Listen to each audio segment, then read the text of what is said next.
যেহেতু আমরা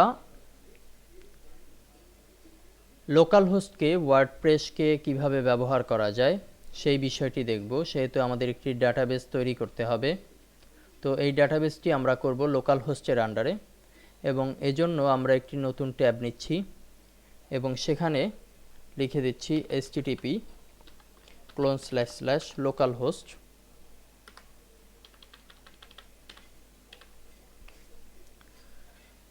তার আগে একটু বলে নেই যে আমাদের এই মুহূর্তে কিন্তু অ্যাপাচি মাইস্কেল এগুলো স্টার্ট করা আছে, সে কারণে আমরা কাজ করতে পারবো।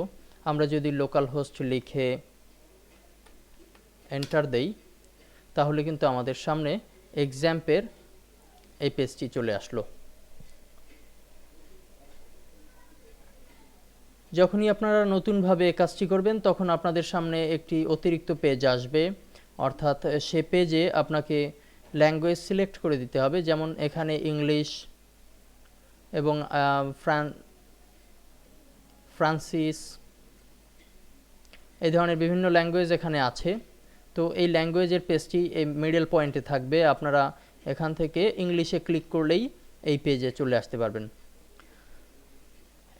এখন এক্সাম্পের এই পেজ থেকে আমাদেরকে যেতে হবে ডাটাবেস তৈরির জন্য phpMyAdmin, বাম পাশে টুলসের নিচে phpMyAdmin ক্লিক করছি।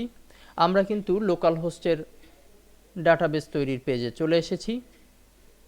এখান থেকে আমরা একটি ডাটাবেস ক্রিয়েট করব। এখানে এই মুহূর্তে ডাটাবেস হিসেবে ডিফল্ট অবস্থায় কিছু আছে, আমাদের নতুন একটি ডাটাবেস তৈরি করতে হবে ওয়ার্ডপ্রেসের জন্য। সে কারণে ক্রিয়েট নিউ ডাটাবেস এখানে আমরা সিলেক্ট করে কার্সার রেখে আমরা লিখে দিচ্ছি ওয়ার্ডপ্রেস। এটি যে শুধুমাত্র ওয়ার্ডপ্রেসের জন্য ওয়ার্ডপ্রেস লিখতে হবে এরকম ধরাবাঁধা কোনো নিয়ম নেই, আপনি চাইলে যে কোনো ডাটাবেস যে কোনো নামে ডাটাবেস তৈরি করতে পারেন। এটি লেখার পরে আমরা এখন দিয়ে দিচ্ছি ক্রিয়েট। আমাদের ওয়ার্ডপ্রেসের আন্ডারে ডাটাবেস তৈরি হয়েছে এবং এখানে টেবিল সংখ্যা হচ্ছে 0, যেটি আমরা বাম পাশে ডাটাবেসের ঘর থেকে দেখতে পাচ্ছি। এভাবে করে খুব সহজেই কিন্তু আমরা একটি ডাটাবেসকে নিজের নাম অনুযায়ী নিজের ইচ্ছে মতো একটি ডাটাবেস তৈরি করতে পারি। ধন্যবাদ।